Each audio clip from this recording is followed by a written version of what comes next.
Ladies and gentlemen, welcome back. I hope everyone enjoyed the short coffee break. We will now begin session 1-1 of the Korea Global Forum for Peace 2022.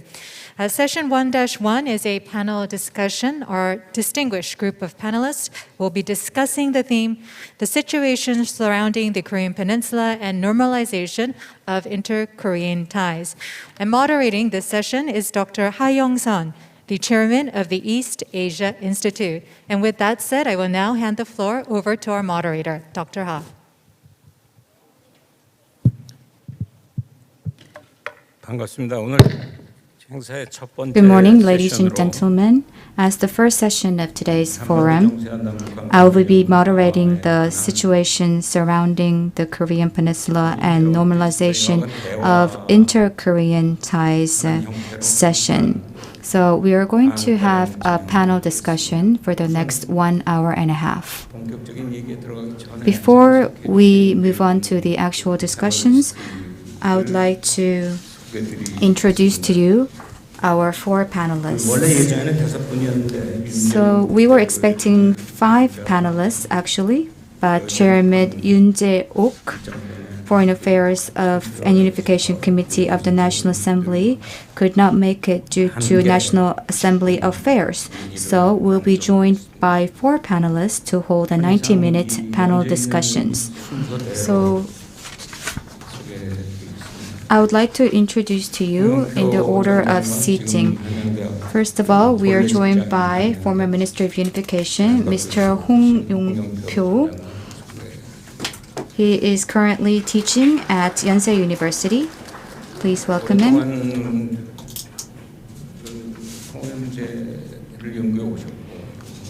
Minister Hong has worked on the unification affairs for a long time, and he will share with us his experience as well as theory on unification. The second panelist is former Minister of Foreign Affairs and Trade, Mr. Song Min-sun.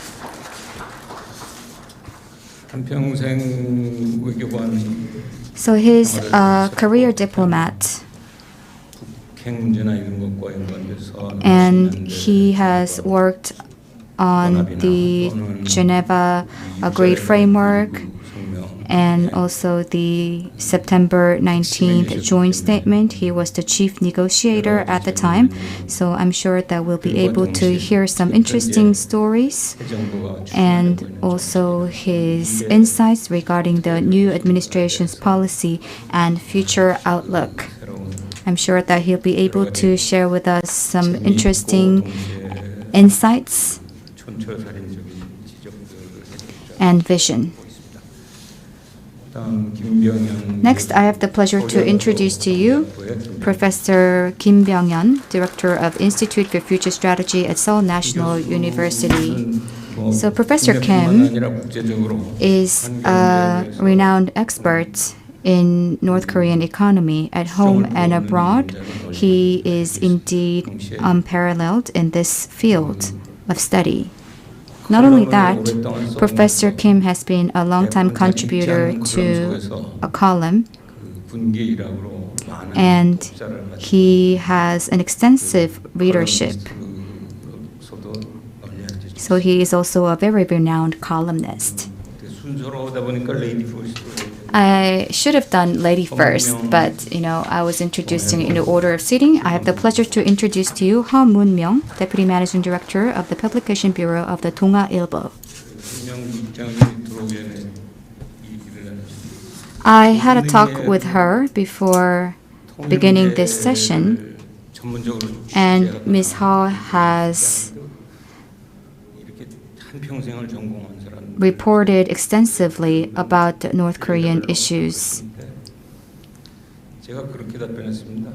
And while talking to her, I told Ms. Ha that you don't really... Actually, there are lots of experts in North Korean issues who are putting their heads together to come together with solutions. But sometimes we need the viewpoints and the fresh viewpoints of people who are not as experts in these fields to embrace some new insights. And in that sense, I believe that Ms. Ho is the right panelist. She has written a book about Kim Ji-ha and also President Lee Gun-hee of Samsung. So she will be able to share with us a very extensive viewpoint, perspectives. Now this is how we're going to proceed. We have time until 12:30. So for the interest of time and since we're joined by professionals and experts,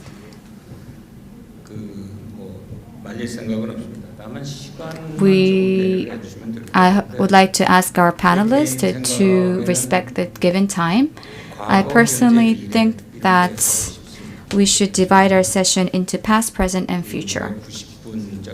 We're given 90 minutes, so let us allocate 30 minutes for past, 30 minutes for present, and 30 minutes for future.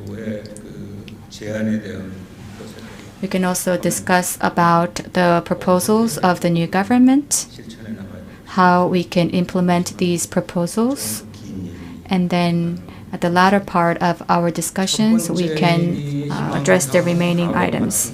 So the first part is dedicated to past. This is not to say that we have to just talk about the best practices or successful experiences of the past. I think that we have to give a bit of a different light. Actually, 3 years ago, Ms. Ho actually asked me to give an interview for 동아 Ilbo. So we had an interview for about 3 hours, I believe. So that was 3 years ago, but I don't recall at all about that interview, but I remember one thing. There was a question that she asked me. You know, you've done international politics for your entire life, but when was it that it was very difficult for you to do international politics in your career? That was a question asked to me. So frankly speaking, I think that question was about a fiasco, my fiasco as a scholar. So what was the unexpected fiasco that I experienced as a scholar? And I thought that was a very brilliant question. And I remember that I answered the first fiasco was I still remember the dismantling of the Soviets. We could not really expect that happening. That was the first fiasco. And the second fiasco was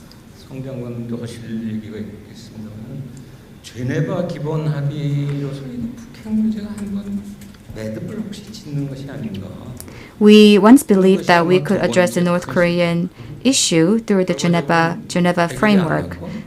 We expected that, but that didn't really happen because North Korea pursued its nuclear program. And after that, we became more cautious and prudent. And we're also going to talk about this today. But in 2005, during the September 19th joint statements, the government announced that it was a big success. But myself and also the relevant parties or scholars said that this would not be successful at all. And the government actually didn't like our reaction. I recall those memories. So we have our former ministers joining us today who were actually once practitioners. And based on your experience or professional experience, what was that moment when you found really regretful, that you believe it could have been better? Maybe you can start off your discussions with that point. And if you look at the historical revolution, I think that Minister Song should go first.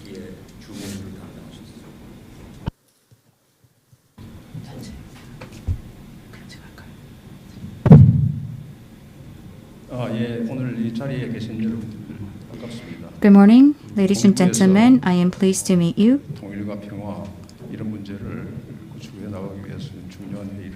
I would like to thank the Ministry of Unification for hosting this very important forum dealing with issues related with unification and our future. It is a great honor for me to attend today's session.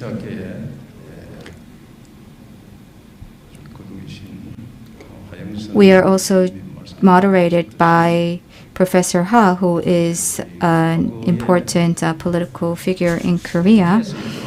And we are going to, of course, first have a look at our past. That is not to go back to our past, but it is actually to look towards the future. And that is why we have to have a look back at the past. Before coming here, I had a few thoughts in my head. So you mentioned about the end of the Cold War, and at the time, the North and South Korean issues were a big thing. So at the time,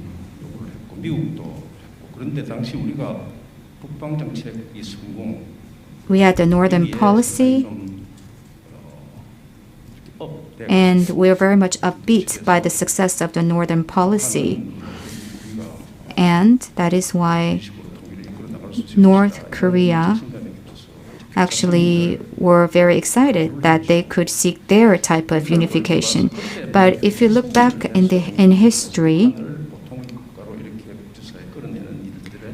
engaging North Korea in the international community is something that we should have done back then. I think about that a lot. And personally speaking, in my memoir, I mentioned about this in a lengthy manner. If we could have engaged North Korea more back then we would have actually had seen more progress in terms of North Korea's nuclear issue. And the second thought is, in 2008, there was a six-party talks that failed, and the September 19th joint statement was used just as a framework. And after the agreement, implementation is the hardest thing. We spent some energy on the agreement, but we need much more energy for implementation to happen. But a lot of people think that agreement is everything, but we have to think about a marathon. Agreement is just the starting point, but a lot of people think that agreement is the finish line. And from the outside world, the government is too keen on promoting their feat and accomplishment. So in implementing the September 19th joint statement, we suffered setbacks. In 2008, all of these efforts foiled. And if you look at that process, all the stakeholders, for example, we say that North Korea refused to implement, but objectively speaking, everybody bears a responsibility to some extent. South Korea, North Korea, Japan, and the US as well, as for the unsuccessful implementation. So looking back those years, I believe that in the process of implementation, first there was the September 19th joint statement and the February 13th agreement. And during this process, the South Korean government made a lot of effort. But at the time, the South Korean government actually tried to persuade the neoconservatives in the US and the conservatives in Japan. But with the change of government in 2008, all of those efforts were put up in the air, and it was very difficult to drive that impetus, momentum. But back in 2018 and 2019, if we had done something different, for example, the Yoon's administration audacious initiative, if that had been presented back in the days, I think that a lot could have changed. I think that audacious initiatives is very productive in its regard. So when it comes to initiatives is something that can be used to drive something. But for example, now North Korea already has nuclear programs, and it is very difficult to implement initiatives at this point. During the Moon's administration, there was the Panmunjom Summit, Singapore's Hanoi Summit. We have to think about the definition of denuclearization presented by North Korea. This does not only apply to Moon's administration, but also this administration as well. We have to first clearly define the definition of denuclearization. Without a clear definition, we cannot set the clear path going forward. So, when North Korea talks about denuclearization, and when U.S. talks about it, when South Korea talks about it, what does that exactly mean? Because denuclearization has many different underlying meanings, and we have to have a consensus on these meanings. If not, everything will remain vague and abstract. So during the Moon's administration, we should have defined clearly denuclearization. So when North Korea believes that when we talk about denuclearization, this means demanding North Korea to dismantle its nuclear program. That's how they interpret denuclearization as. So during the Moon's administration, lots has happened, and all of these efforts actually failed to address the incumbent issues. It actually poured salt on scars, in what Korea says. So we have to make further efforts to be able to negotiate with North Korea, but Biden administration cannot do that yet, because if you look at the U.S. internal politics,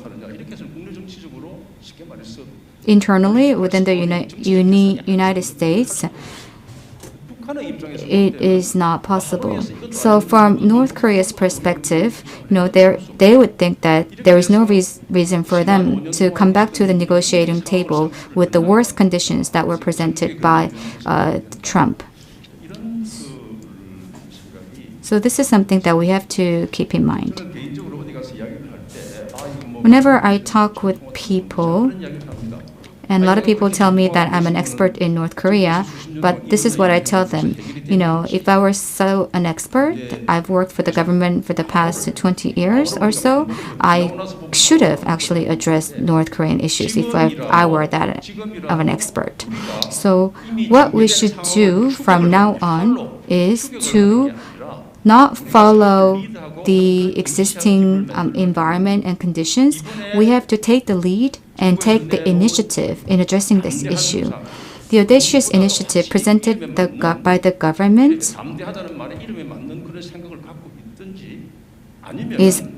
it has the word audacious in it, so we have to make efforts that befit the title of that initiative. And this is the direction we need to take, because if we want to become very bold and audacious, we have to take the risks. Security risks are very much different from other types of risk. It is very difficult for us to bear fully those security risks. So the initiative is the right initiative for us to rightly handle the current situation. Now moving on to the second panelist. So I'd like to now ask Mr. Yong-Pyo, a former Minister of Unification. You served as the Minister of Unification for nearly 3 years, and it was at a time when inter-Korean relations were facing many challenges. So looking back on those past 3 years, maybe there were some frustrations that you experienced, something that you might have done better, or some opportunities that you see now, opportunities for a breakthrough. Perhaps you could make some comments on that. Thank you very much. My name is Yong-Pyo, as introduced. Thank you so much for inviting me to this forum. It's an honor and a pleasure for me to be here with you today. 안영선 교수님께서 요구하신 거에 대답은 좀 어려운데요. So I'm not sure if I could correctly answer the questions of Chairman Ha, but if I were to look back into the past, let's take a look at our policy for unification in North Korea. 7.4운동선거부터 한 50년. So it's been 50 years since we signed the July 4th joint statement. And what really has been the problem for us in terms of inter-Korean relations, I would like to give you my personal opinions on that and also as well as my personal experiences. So in establishing and implementing North Korean policies, I'm a scholar myself, and I've worked in the presidential office to come up with related policies and so on. And one thing I can tell you is that we're stuck in a framework of trying to differentiate the policies. This is not just a problem of the Ministry of Unification itself. There are pressures from outside for this differentiation, but the government also is stuck in this pressure, stuck in this framework for differentiation, because the media always focuses on what is different in terms of North Korean policies for this new government or the new administration. So we're always pressurized to come up with new and fresh policies for North Korean unification. And so we would name these grand names over the policies, and of course the approach of these policies are different. They have their own unique values, but if we look at them from a big picture, they are consistent.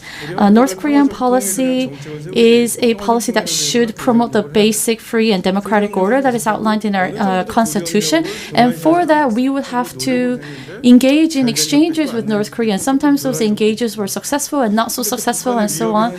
But because North Korea's threat is a reality, we would also have to set up our own security policies. So exchange and cooperation and also security have to be in balance. But as I said before, our policies have been largely consistent and our outcomes have been very similar as well. Sometimes it could be geared more towards cooperation, sometimes it could be geared more towards security, and depending on the circumstances, yes, the outcomes can be different. But I believe that overall, if we are to pursue our policies by being stuck in a single framework, then we will not be able to yield such successful outcomes. So when we create policies, I always say, let's not put grand names to it. Let's not focus on putting different names to it and so on. But when we look at the outcome of it, we always put these grand names like the trust process and so on. And we always try to differentiate it from its previous policies. But we need to break away from that framework. And also, while implementing the policies, how accurately do we know of North Korea? And how much effort did we put into understanding North Korea accurately? Maybe we only saw things that we wanted to see. So we sometimes saw only the positive aspects of North Korea. And sometimes we only saw only the negative aspects of North Korea. That is very difficult to fix North Korea. So we were very much biased towards one side. And because of that, policies were affected. Policies were not able to be implemented in a flexible manner because we only saw what we liked to see.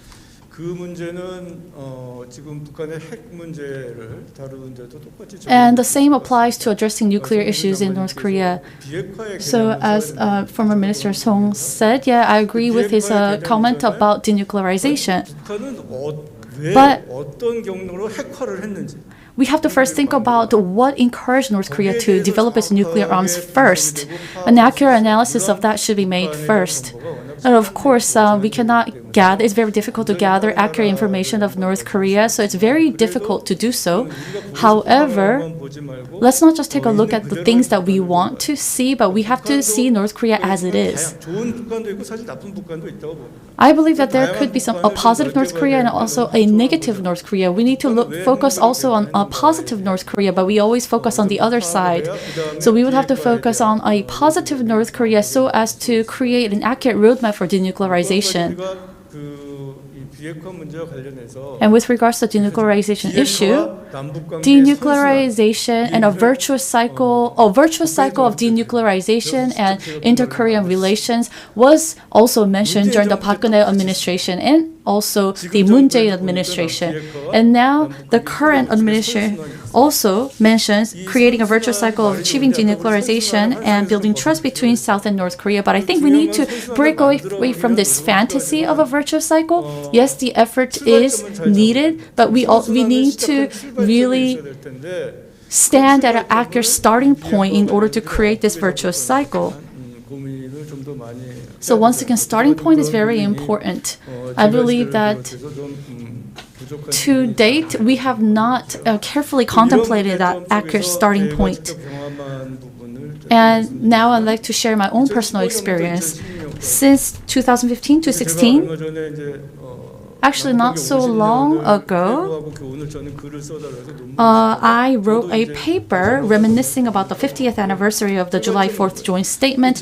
And in 2015, in August, there was a 2+2 dialogue with North Korea, and I myself and other representatives met with our counterparts in North Korea, and we reached an agreement after talking with each other after a few days. We exchanged with North Korea, and North Korea said it would cease military provocations, and the media reported that peace has now come on the Korean Peninsula. And there were very favorable comments about what we've accomplished, and so we also believe that things will get from now on. It was a very optimistic point of view. And in November, as a follow-up meeting, there was a vice ministerial meeting. After 2 meetings, the meeting broke down. But although it broke down, we thought that everything would work out well, that in 2016 would hold a brighter future. Not just the Ministry of Unification, but outside experts also thought so. But in 2017, North Korea conducted another nuclear test, and also the Kaesong Industrial Complex was shut down and inter-Korean relations was stalled. So looking back, if we were a bit more amicable, made more conciliatory gestures, would things have been different? I don't think so, because Kim Jong-un himself gave the direction to conduct another nuclear test around the time when the vice ministerial meeting was held, so it wouldn't have made a difference anyway. So how come we could not see that North Korea was preparing for another nuclear test, and we just had this optimistic view that there would be a brighter future for us? So of course I don't have the answers to that question. And at the time, a newspaper said that we have reached a zero inter-Korean relations era, that it assessed that the current administration has done everything wrong. So while I was trying to write a paper on the 50th anniversary of the July 4th joint statement, I realized that we have also again reached a era of zero exchange in terms of inter-Korean relations. So we need to, of course, I don't have the answer to the question yet, so I will have to think further about it with other experts as well. So thank you very much. So we heard from people in the field, and now I'd like to listen to Director Kim Byung-Yeon. But whether we took a dovish stance or a hawkish stance, perhaps what we're facing today in terms of inter-Korean relations would not have changed, was the opinion of the 2 former ministers that we just heard. So,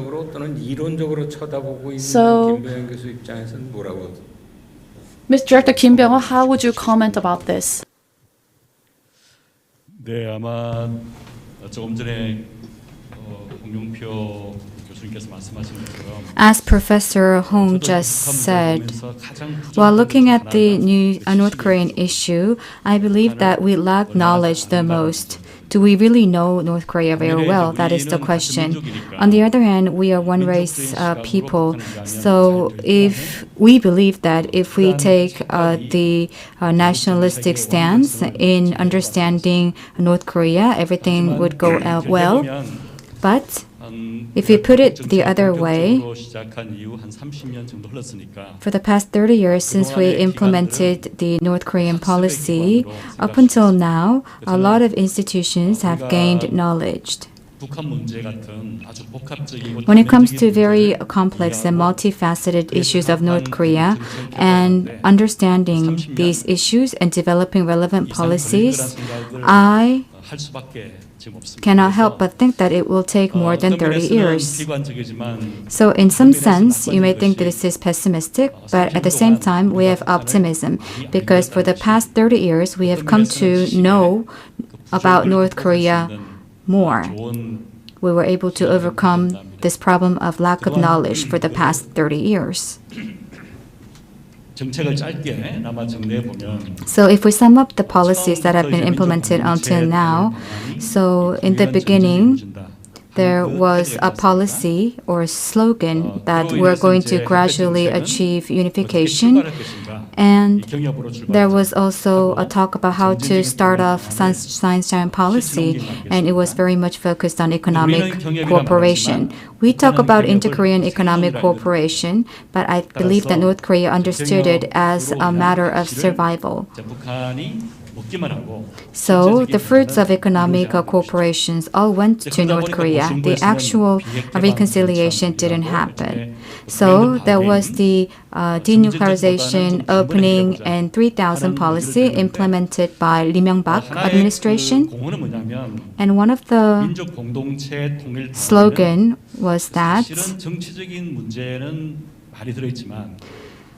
nationalistic and unification actually has a lot of political implication. But what is important for North Korea is to continue with its regime. But actually, we cannot continue with the North Korean regime when it comes to unification. So there is the opening and denuclearization in 3000, and opening is about the change in North Korea's economic reform. So in that sense, I think that we have had some fruitful results. And when it comes to progressive advances, so the existing administration actually focused on the peaceful process on the Korean Peninsula. There was a focus on process. So, in other words, there was a focus on the gradual achievement of the unification by highlighting the word process. So all of these policies implemented give us lessons and a chance for learning. Of course, it takes some time to build a house, but now it is for us to finalize the construction of this house.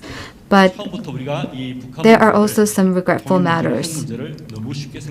I think that we believed the North Korean issue to be a very easy issue, but it is indeed a very advanced equation. It's a very complex issue. So that is why our policies should also be complex and to address these complex issues.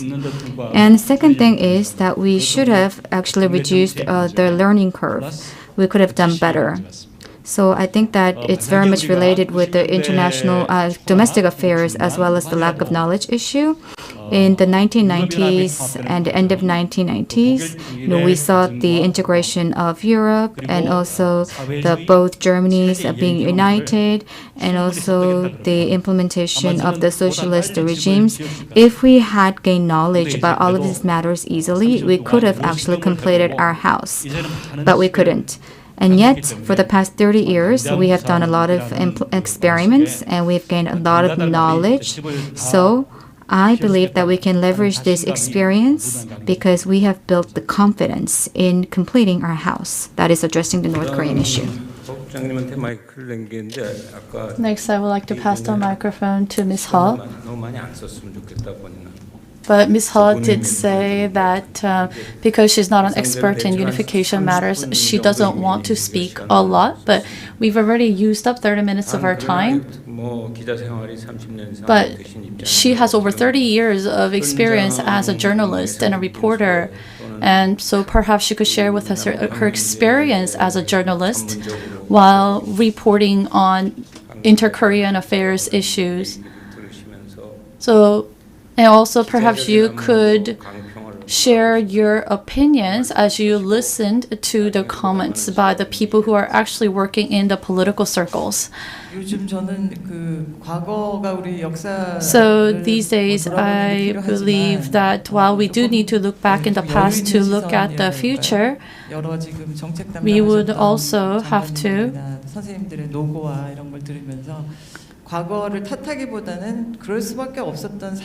recognize the fact that, rather than blaming the past, we will have to understand the circumstances that we were in the past that forced us to make such decisions. The past circumstances were very dramatic, and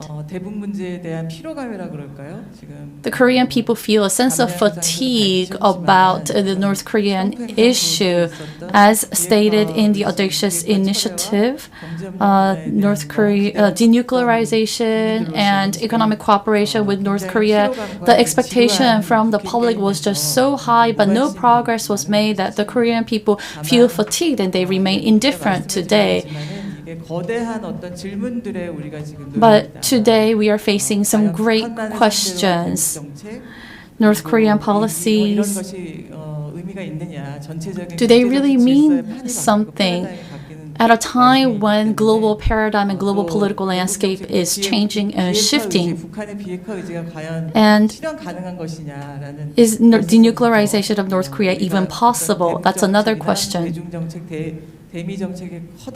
And or should we look at this denuclearization issue as a package deal that also includes our policy with the United States and China and so on? So do we need to shift our paradigm in terms of addressing denuclearization issue? So we will have to come up with a big strategy to address these issues in a more specific manner. So before we go into the second part, I would like to also address some of the questions that might have been raised through a particular YouTube channel.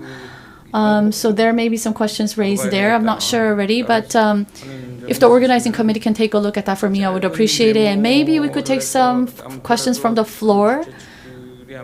If you could write down some questions in a piece of paper and hand it to the staff members, then we could probably spare the last 10 to 15 minutes to answer some of those questions.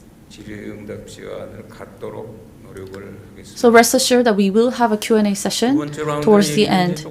Now, let's go into the second part of this session.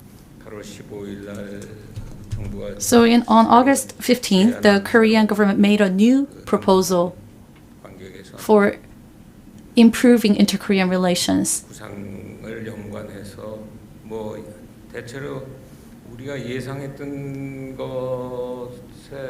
So the contents of the initiatives are expected, and also North Korea's response was expected.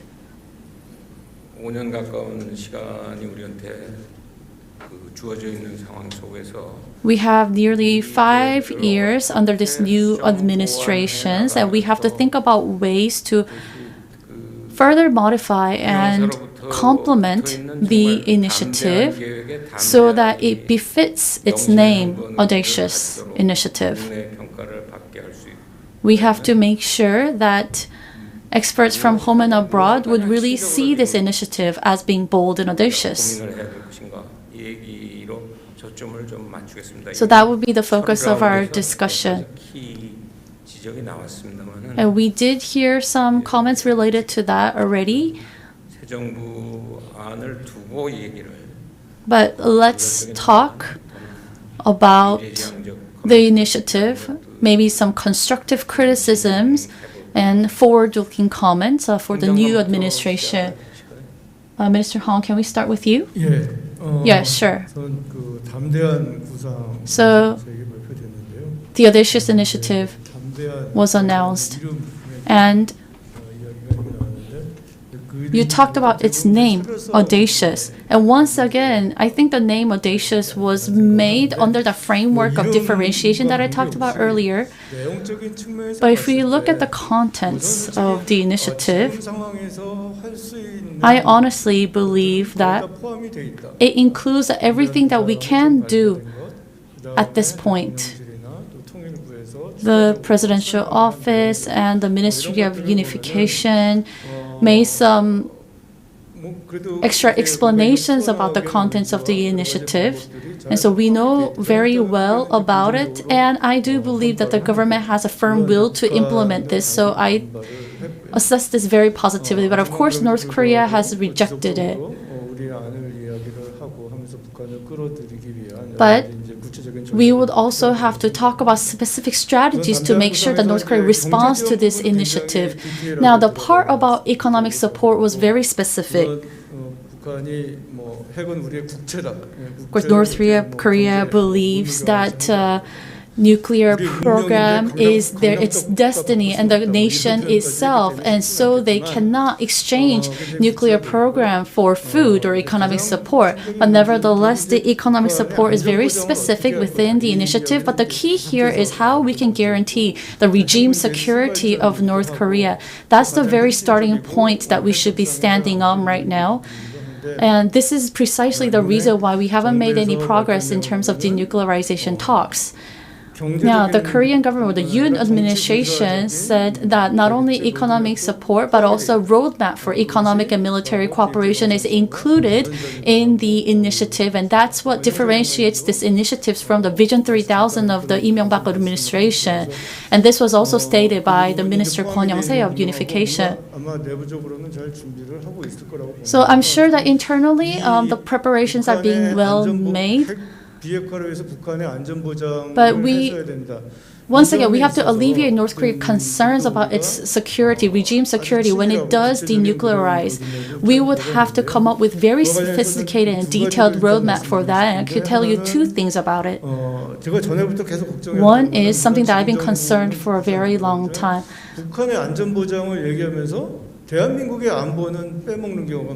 Sometimes there are cases, not the Yoon administration, that there are cases where we fail to talk about our own security when talking about North Korea's regime security. Guaranteeing North Korea's regime security can actually undermine our own security, one of that being the U.S. forces here in Korea.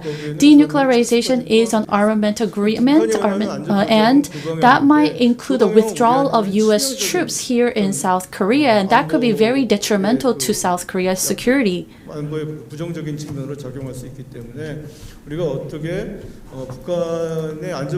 Therefore, yes, if North Korea's regime security can lead them to a process of denuclearization, that's excellent. But we also have to think about South Korea's security at the same time. Now, we emphasize the fact that this initiative is very audacious. But during a press conference, President Yoon Suk-yeol said the following. So North Korea's regime stability is not something that South Korea can guarantee, but we do not want to change the status quo by force. Now, this is a very principled answer, but also a very clever and to the point. And that could be a very important point, a starting point for us in advancing inter-Korean relations. This is something that we cannot do alone. We need support from our neighboring countries. And not wanting to change the status quo by force is something that reassures North Korea. And maintaining the status quo or changing the status quo is something that is very important when we come up with new policy measures.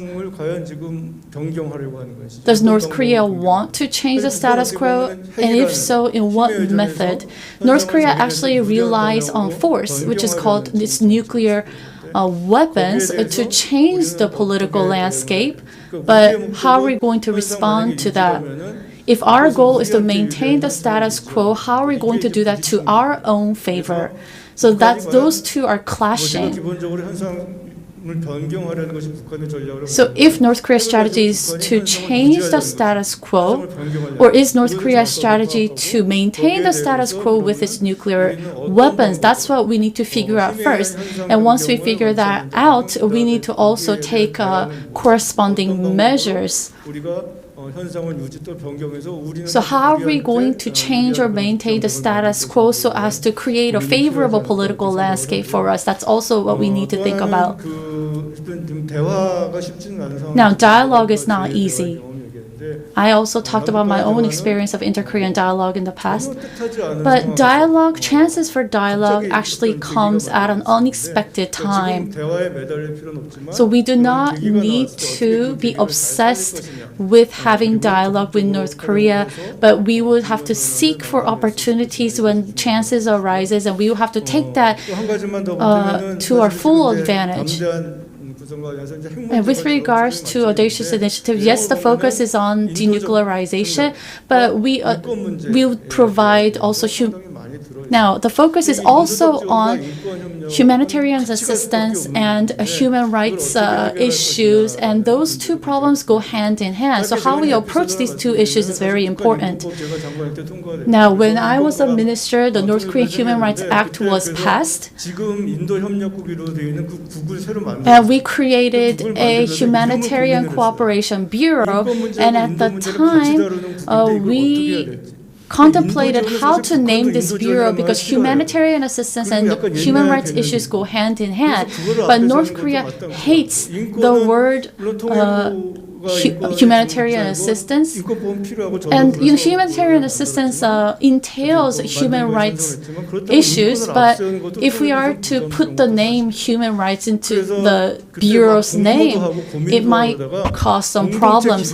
So what we decided to name is a community-based coordination bureau. And we also so community-based coordination bureau was the final name that we decided. But again, humanitarian assistance and human rights issues go hand in hand, and we need to approach this different from than what we did in the past. North Korea will not receive humanitarian assistance because it's different from the North Korea 10 to 20 years ago. And yes, human rights issues is a universal value of humanity that we must address, but we should be very careful in addressing this issue when we think about the unique characteristics of the North Korean regime. Thank you very much for listening. 장관님. Minister Song. 지금 말씀이죠. 지금 그 Actually, these days, 평양, North Korea, Pyongyang, Washington, and Seoul are overlapping in terms of the language that they use and also the policies. And it can actually be summed up into two words, dialogue and confrontation. On July 27th, Kim Jong-un mentioned about these words, dialogue and confrontation, in his speech. In the past, the North Korean policy during the Biden administration was this: we're open to dialogue, but if North Korea makes provocations, will not tolerate it. The same goes for Yoon's administration. We're open to dialogue, and that was also the gist of the audacious initiative. And if North Korea makes provocations, we will respond. So dialogue and confrontation appear in all of these statements.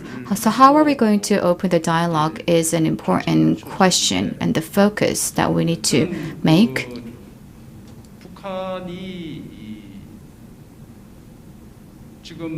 I believe that Kim Yo-jong said a few words about our audacious initiative. And of course, you have to understand your underlying meanings of these words. So, for example, actually, she talks about how the audacious initiative is rubbish, and that she's going to actually reclaim all of these waters and make it into fields. So there are words and phrases that designate these meanings in Korean. So anyways, North Korea is flat out rejecting the audacious initiative. And Pyongyang and Washington relations should improve to lift the sanctions that are imposed on North Korea. And Kim Yo-jong actually let out some harsh words and harsh messages regarding audacious initiative. But to summarize what she said is, come to us with the real thing. Give us some real thing, like lifting the sanctions. In Moon's administration, we had a lot of talk and dialogue, but nothing worked. And during Yoon's administration, it seems like it's going to be the same. That's the kind of message that North Korea is giving us. But the problem is that the U.S. U.S. cannot actually say first to North Korea to initiate negotiations. But North Korea does not want to come first to the negotiating table because it doesn't want to look weak. And when it comes to a nuclear issue, I think that U.S. is thinking about three things: whether Russia is going to use nuclear against Ukraine, and also there is the Iran nuclear negotiations. That's also in the minds of the U.S., and then North Korean nuclear issues.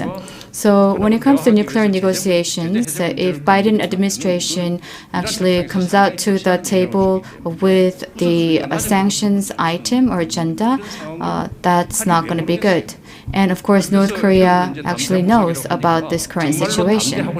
So what North Korea is saying is that if you want to be audacious, then come to the negotiation table with the sanctions card, is what they are saying. So that is also the underlying message of the statement made by Kim Yo-jong.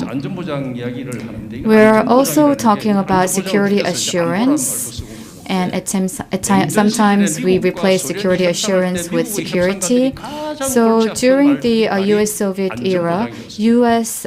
chief negotiators always had difficulty about this word security assurance, giving security assurance to Soviet Union. So in Russian language, bezopasnosti means security assurance.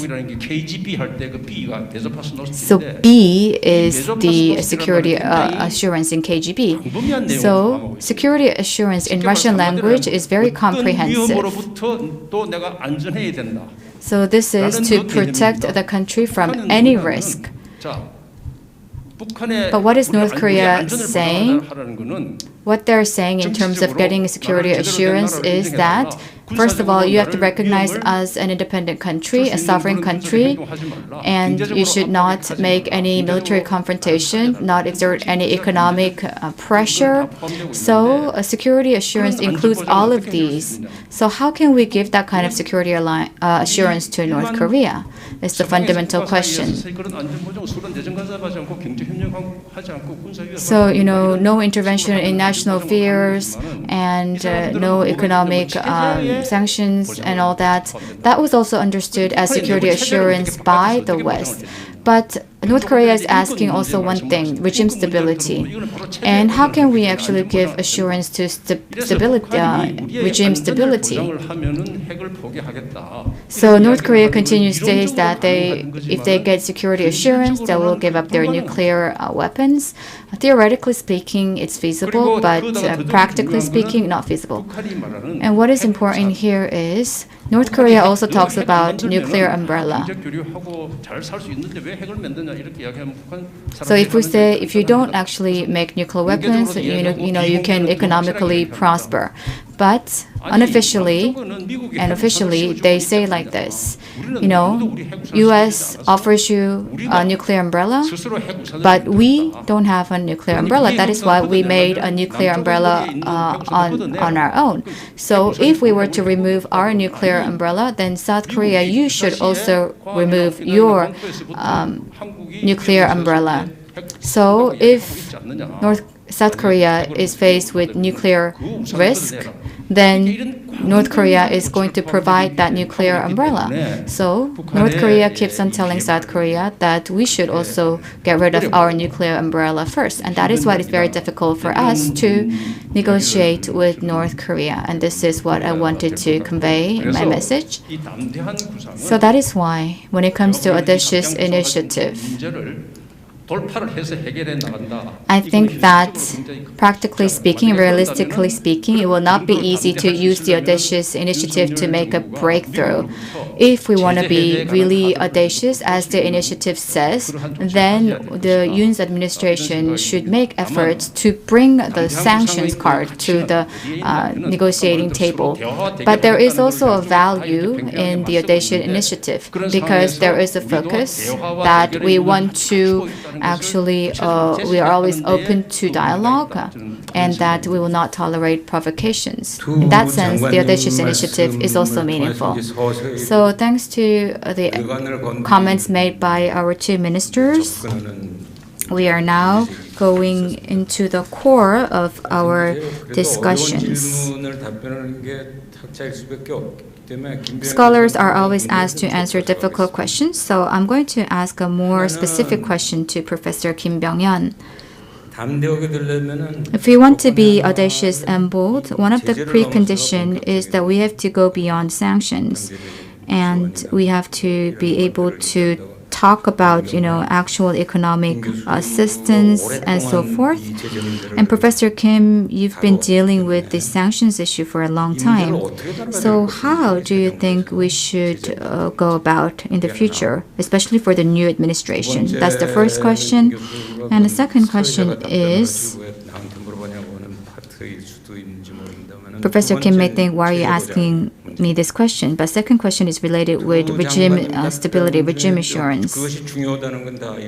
So we do believe, agree that the two ministers' remarks are important. But when it comes to regime stability, if North Korea believes that that should be included in the audacious initiative, if North Korea insists on it, it will be very difficult for us to also respond to that and address this issue in the audacious initiative.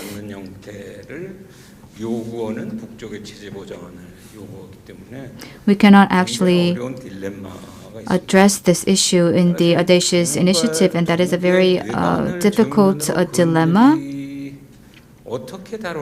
So how should we deal with these two issues? We have 5 years remaining for this new government.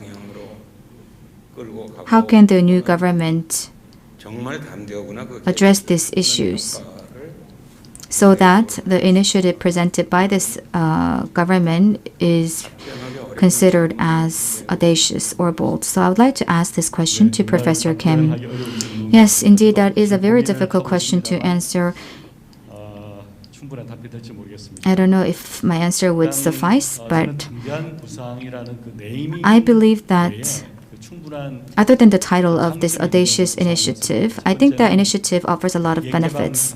For example, unlike the opening denuclearization 3000 policy, it takes a gradual, progressive approach that's very promising, and also it aims to address many different complex issues. For example, it actually hints at the fact that we may also consider the regime stability in the future. So I gave you a metaphor, analogy with a house. First of all, when you design or build a house, you have to think about what kind of items that you should place inside the house, and I think that is what the stage that we're going through right now. So the important messages were addressed by our two ministers. And as our moderator asked, I think the important question here is where we're going to start from. What is the starting point? And I think that the key point here, as said, is the sanctions. So if South Korea fails to get the sanctions card from the U.S., then we will not be able to start this race. But what will happen then? I often say that in the past, the previous governments running restaurants only had one menu, one item or one food on the menu. But the new government and in its restaurant that is running, we have to develop different kinds of dishes that will be included in the menu so that all of these dishes would cater to the taste of many different stakeholders or restaurant visitors. So, of course, we cannot force North Korea to come to our restaurant and to eat the menu that or the dish that we want them to eat. So we have to make sure that North Korea actually takes a voluntary stance in coming to our restaurant and choosing the food that they want to eat. But I think the main driver in engaging them to do so is sanctions. So North Korea is presenting this precondition of lifting its sanctions and possibly all of its sanctions to go for partial denuclearization. But I think that the starting point is the problem. If we lift the sanctions, they are going to partially denuclearize. But what about the rest? That is not what we want. We want a complete denuclearization. So we have to actually slice down all of these different sanctions and exchange these lift of sanctions proportionately to the level of their denuclearization. And this kind of issue cannot be addressed only by South Korean government alone. We have to opt for different options. I think that if North Korea becomes very hungry, and for us to come to our restaurant, they should be hungry.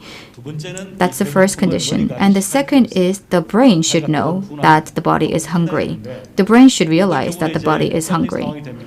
If you're faced with extreme conditions, you're very hungry, starving, and you become weak physically. But sometimes your brain can actually brainwash you, thinking that you're not really hungry. So our policy should be focused on, sharing information so that North Korea comes to realize objectively about its situation and realize to its core that it is indeed starving and hungry. And another issue is China. Another thing is that China. So North Korea believes that it is hungry now, but if it waits a little bit longer and with the COVID over, it will be able to resume better relations with China and import more and so forth. So we have to make sure that China becomes involved in the denuclearization process of North Korea. And how we can do that, I think the key is held by the United States. So rather than exploring options for us to address this issue right now, I think our priority is to change the mindset of North Korea and also get China involved more. And now I'd like to talk about the regime stability. You may know that no matter how specific we are in presenting the elements of regime stability, North Korea would not be really satisfied. They would believe that it is much safer for them to hold nuclear arsenal. So they would have this firm belief that nuclear is the only solution for ensuring their regime stability. That is for the time being, and that is why the entire thing is a process. And as earlier said, North Korea should be able to recognize its position in an objective manner. And when in North Korea doing that, we can provide knowledge and so forth. But everything should ultimately boil down to a process. So if North Korea keeps its nuclear weapons and refuses denuclearization, it will be trapped in a cave. meaning that US will not lift sanctions and China will help economically, but that's going to be not enough for North Korea to survive. Of course, North Korea may survive in the short term with Chinese help, but in the long term, it will not be able to survive. So if North Korea makes an objective assessment of the situation it is faced, then things could get better. So for the time being, rather than exploring for all the options and wait, I think that we have to initiate this process in letting North Korea to make an objective assessment of itself and continue to convince US and China to become more actively involved. 국장님한테 마이크를 넘기기 So 전에 before I pass the microphone over to Ms. He, 세부적인 질문에 I'd like to 소위 말하는 비전문가로 답변하시는 것에 부담스러울까 싶어서 제가 질문을 약간 바꾸겠습니다. change my questions around a bit because you might feel pressured about giving an accurate answer to the questions. But you just listened to our three panelists talk, and I would like to spare the next 30 minutes trying to wrap them up and putting them in a bigger picture. I think we need to organize the comments that we heard a bit. So not just South Korea, but the international community would also have to organize, make some organization efforts, but also North Korea and other neighboring countries as well. So first, with regards to North Korea's denuclearization, let's talk about this. These days, experts in inter-Korean relations affairs, whether they be conservatives or progressives, ask this question. It seems that North Korea has already crossed a river of no turning back, but how come you are still trying to denuclearize North Korea? Why don't you recognize North Korea's nuclear program and then start dialogue? I do not agree with that opinion. But I think rather than that, maybe sometimes some people say that it's more realistic to talk about a freezing of North Korea's nuclear program rather than denuclearizing it. So I think we need to make clear about this. So when the ultimate goal is to denuclearize North Korea,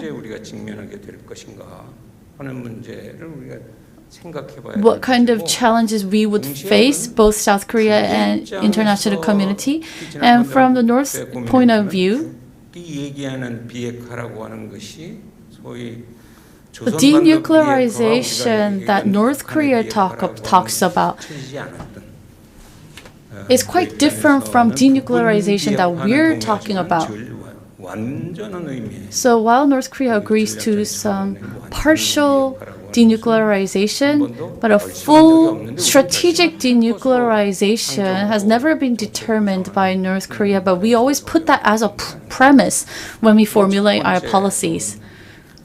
So we need to first set this straight when we are engaging in discussions.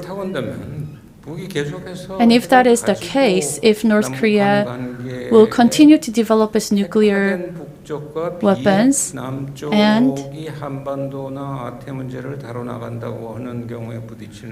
wants to cooperate with South Korea in addressing issues on the peninsula or Asia-Pacific affairs, we have always responded to North Korea with sanctions and so on. And with sanctions, we have had hopes that this will one day open a new horizon in inter-Korean relations, but there are many confusions, both home and abroad, with regards to this. So Professor Kim mentioned the sanctions, but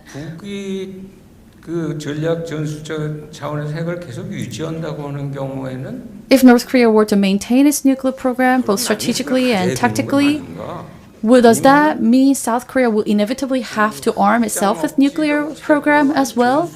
Or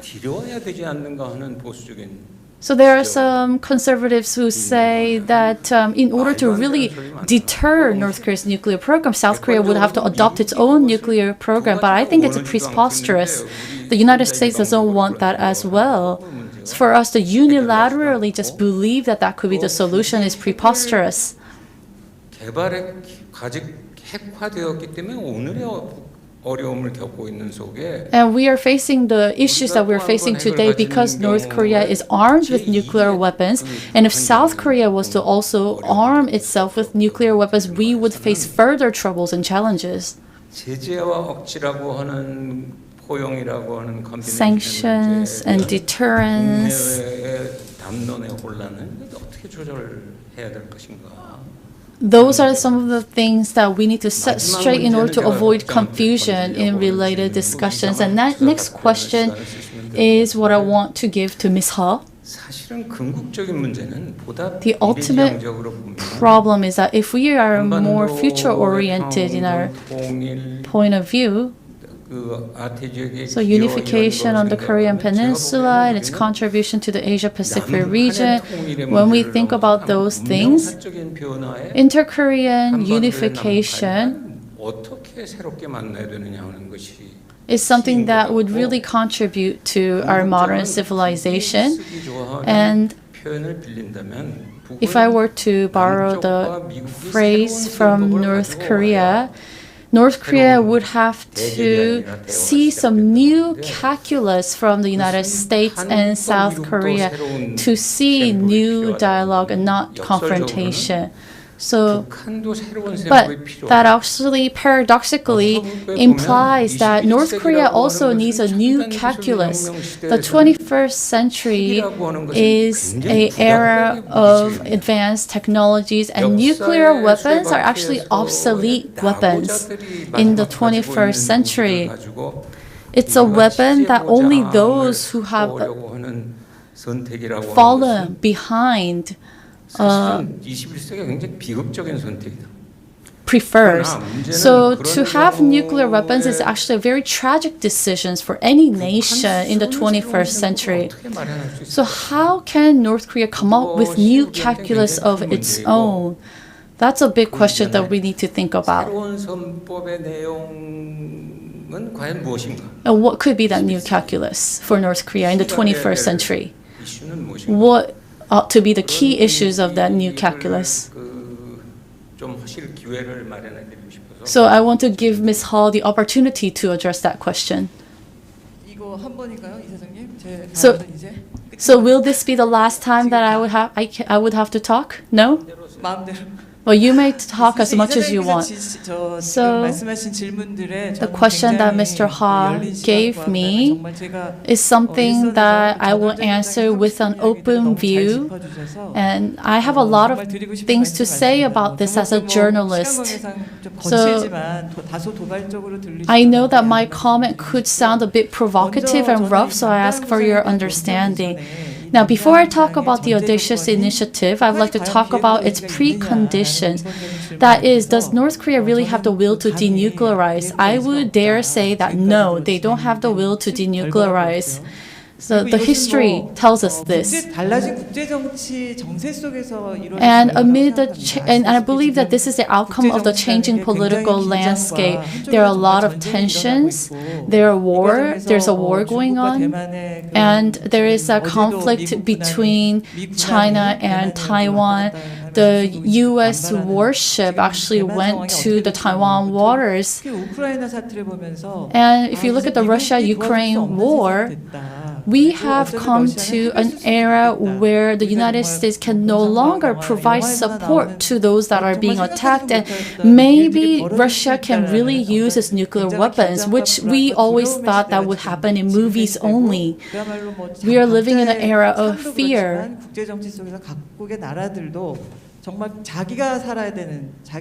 Each country are now pursuing their own interests. They have to make necessary measures for their own survival. And against this backdrop, will Kim Jong-un give up his nuclear weapons? I don't think so. I think he will become more obsessed to them. There have been no progress made during the Kim Jong-un and Trump talks. And maybe the United States did gain some benefits because they were able to gain a little more understanding about North Korea, but there were no progress on the nuclearization issue. And 더 촘촘하게 중국에 대한 기술 봉쇄를 하고 있는 와중인데 while the United States is trying, and I believe that the United States will not lift the sanctions against North Korea as it competes with China in terms of technology. So I would say no, North Korea is not willing to denuclearize, and we would have to have some really profound discussions on that.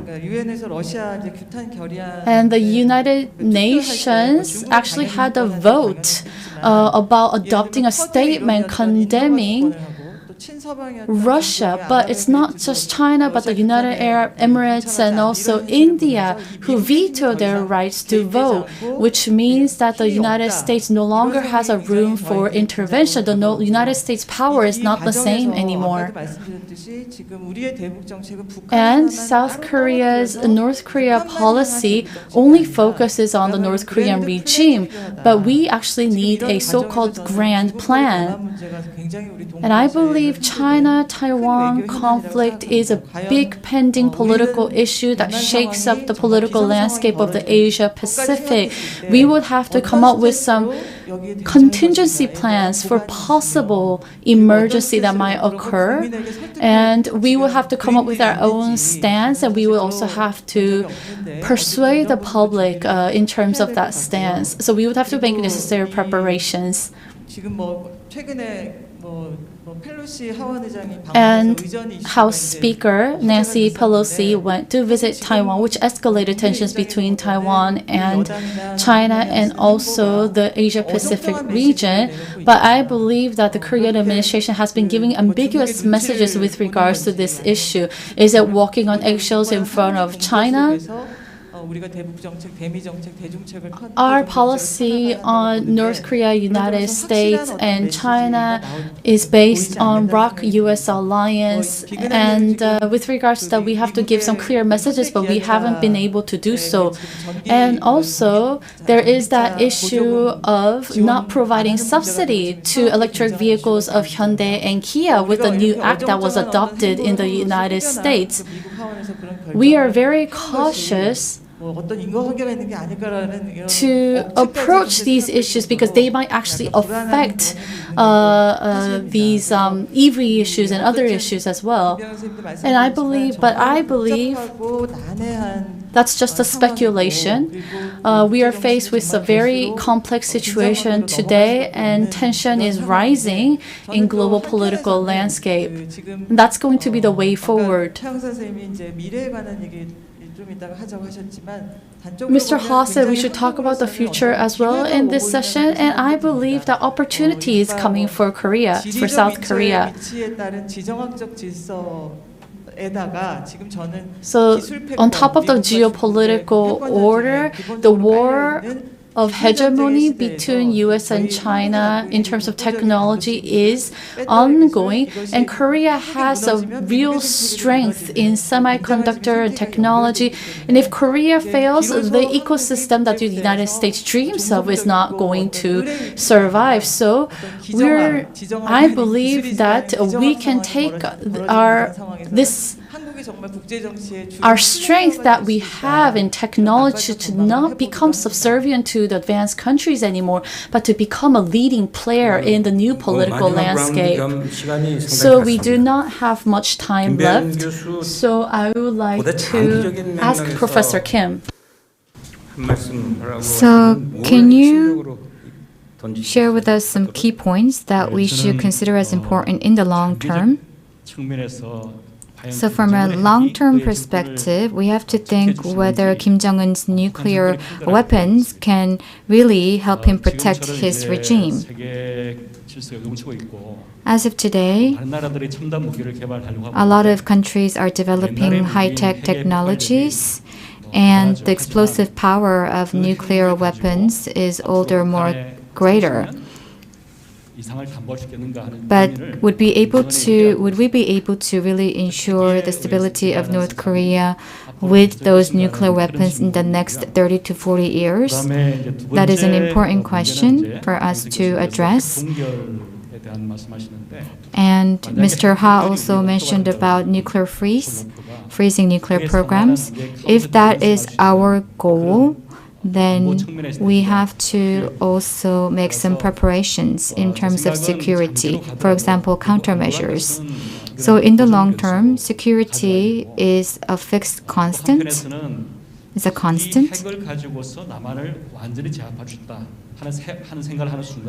And the moment that North Korea thinks that it can have a control over South Korea with nuclear weapons, then we'll be far from actually addressing this issue. So that is why security strategy is also very important. When looking at North Korean economy, I think that the fundamental change happening in North Korea is economic reform or economic change, transformation. So nuclear weapons is something that is tangible, it's something that is visible, but from economic perspective, if people actually come to starve, and if the population cannot sustain livelihood, then their complaints will grow. And a lot of people say that North Korea, Kim Jong-un, may never give up on its nuclear program or his nuclear program, but I think nuclear program and economy should also go hand in hand, and so we can actually never say never. Most of North Korean people actually are also engaged in market activities, and a lot of people buy things from the market, and the more they become involved with the market economy, their perception, awareness will change. They will know the feeling of owning something, a sense of ownership, and a lot of North Koreans are becoming economic people. So in this situation, would North Korea be able to maintain its status quo is an important question that Kim Jong-un should think about. Professor Minister Song. 워낙 많은 문제가 제기돼서 기계 이야기를 We're dealing with a lot of topics here, and I think that I'm not given left a lot of time. But let me share with you some key takeaways. Realistically speaking, it is impossible for North Korea to give up on its nuclear program. Theoretically, it is feasible. And as Professor Kim said, he mentioned about the importance of exerting sanctions on North Korea. And of course, sanctions might be effective to a certain extent, but it will not be effective as to the point of changing the mind of North Korea. And Pyongyang and Beijing relations are very important. So from China's perspective, they would prefer an existing North Korea than a collapsed North Korea. In 2019, for example, Xi Jinping visited Pyongyang in June, and he said in his statement that China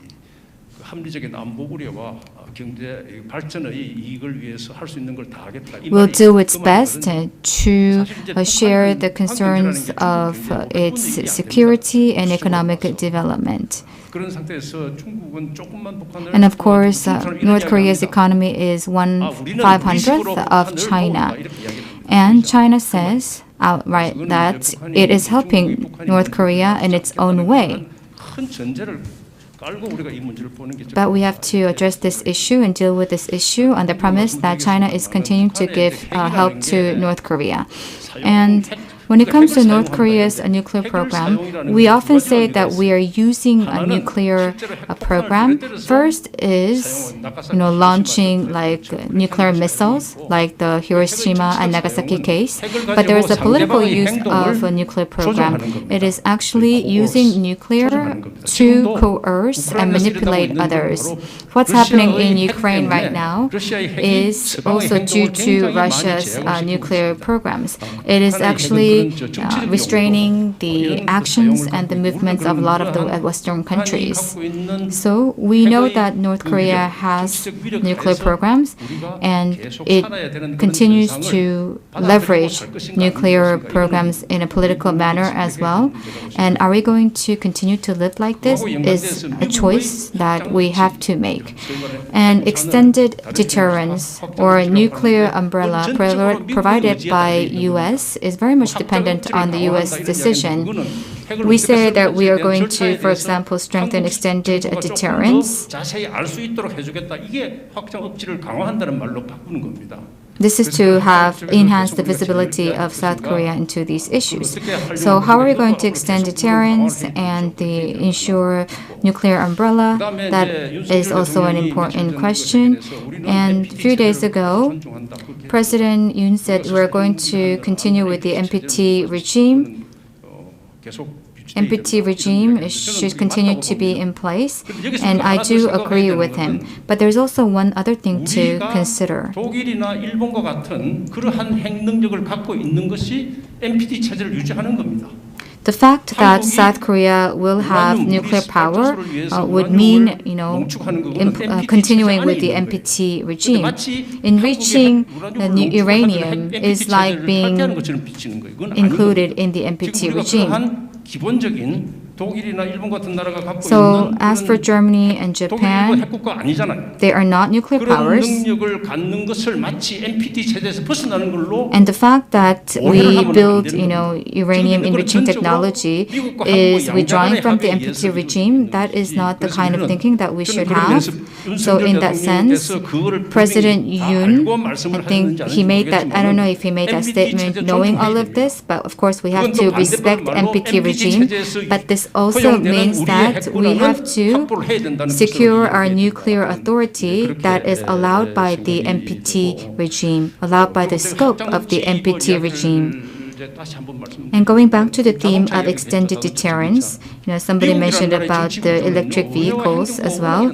Actually, in the U.S., if you look at the political structure, sometimes the administration would work on something, but if they couldn't address it, then they toss it over to the Congress. So that goes for the economic issues as well as for the security issues. And if the National Assembly can work on certain issue, then they would toss it over to the administration. So there is a tossing back and forth of issues between Congress and the administration in the U.S. And that is very unique to U.S. And North Korea knows about this structure. So for example, regarding North Korea's issue, the U.S. administration would actually toss it over to the Congress. And there was also an issue about not being able to transfer the key materials regarding the light water reactors. So regarding this issue as well, there was a toss between back and forth the administration as well as the Congress. So that is the situation right now of the U.S. that we should also understand. And we're now living in the 21st century, and there is the value chain issues and also G4 that we talked about. But one thing that remains unchanged is the geopolitical structure. I think we cannot really go beyond this geopolitical risk or structure quickly. We have to think about how to go about in this risk that we're exposed to in terms of geopolitics.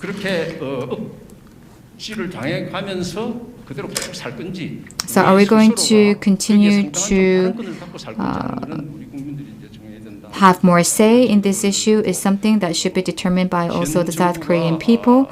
And the new government recently announced the audacious initiative, and if we want to become truly audacious, we have to take a truthful stock of the present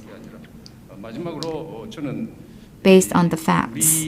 And last but not least, I would like to say that South Korea's unification policy and North Korean policy,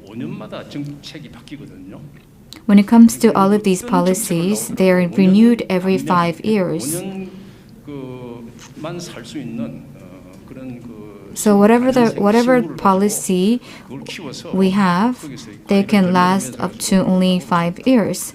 So we have to make sure that the policies extend beyond 5 years, because it is impossible for us to reap fruit just based on the short-term 5-year plans or policies. We have to make sure that we develop policies that go beyond this administration to next administration, and these policies take deep root. so that we can make our 마지막으로 initiative 홍 more 장관님 audacious and bold. 장기적인 안보에서 한 말씀.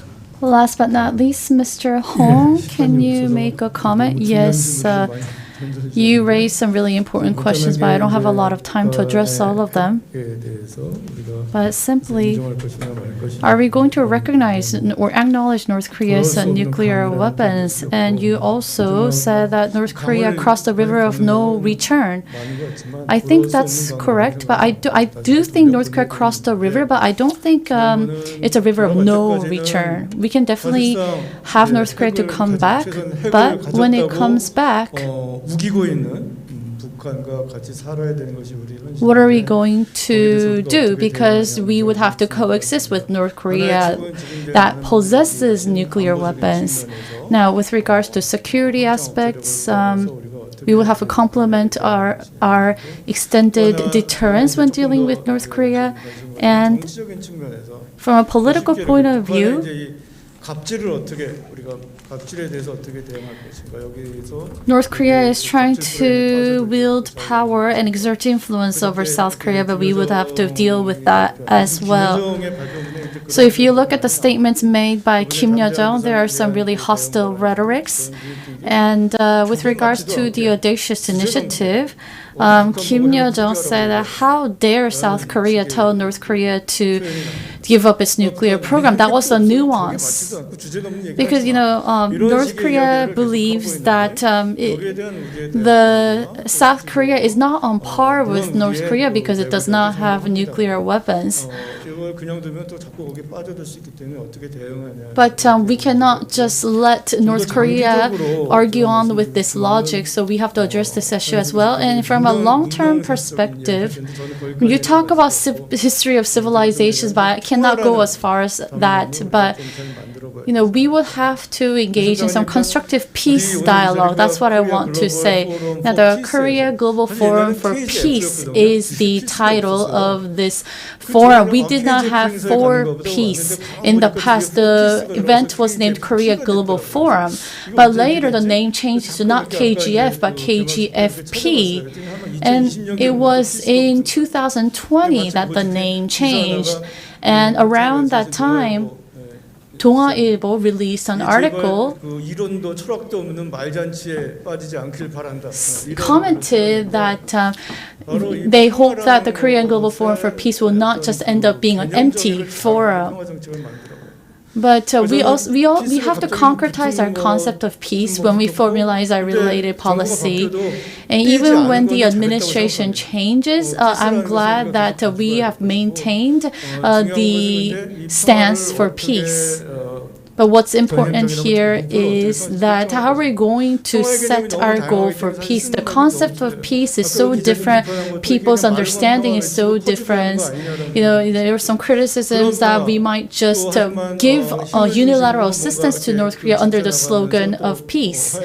And there are a lot of peace where we would engage in cooperation and reconciliation. So from a long-term perspective, the government needs to think about what peace really is about, what rational peace is all about. And under that kind of peace dialogue, we could discuss the issue of North Korea's nuclear progress and approach it in a long-term perspective. So if you look at the work plan of the Ministry of Unification, it's pursuing peace for unification is rather excellent, I believe, and agree with their work plan. Talking about peace, that alone is important, but unification always has to be taken into consideration. And we would also have to engage the international community to realize peace on the Korean Peninsula. Thank you very much. So, yes, we did not have enough time as I expected, but we would have to conclude this session. So, unfortunately, we cannot have the Q&A session that I promised earlier, but I'm sure that the questions can be addressed in different sessions. So, 생각까지 This was a rather 몇 short 가지 정도는 90-minute 잠정 session, but I think we can make 3 tentative 핵을 conclusions. First, it is very difficult for North Korea to give up its nuclear program. So with that as a 너무 premise, 쉽게 바라다 보면 안 된다고 하는 것에 대한 지적이 we would have to think about the related issues. 번째로는 And second, 북이 계속 핵을 유지하면 과연 어떻게 될 것인가? what will happen if 그런 North Korea 문제는 continuously 주관적으로 develops 보기에는 its nuclear weapons? 2050의 From my 한반도에서 subjective 북이 계속 point of 핵을 view, 유지하면 어떻게 될 것인가? I would like to 현재로는 know 두 개의 what happens when North Korea still maintains its nuclear program even up until 2050. 핵을 유지하는 한 중국이 겪은 As 것과 long as North 같은 Korea adheres to its 경제 nuclear 발전을 program, 달성하기는 will 굉장히 North Korea be able 어렵다는 to achieve the kind of economic prosperity that China 그리고 did 국내 30 years from now on? I 국내 believe that's very 결정적으로 지금 difficult. 빠져 있는 것은 And third, 2050의 what is lacking 세계의 소위 문명 표준적인 시각에서 보면 is 굉장히 부담스러운 from 논쟁. a 경론이든지 남북한 viewpoint of a standard of a civilization in 2050, the discussion that we're having today is very obsolete, and therefore we need to find new formula, new calculus for new kind of discussions that is really forward-looking. So thank you so much for all of your comments, and that concludes session 1-1. 시간을 마무리하겠습니다. 패널들에게 감사드리고 I would like to thank all the panelists and to all the audiences for listening.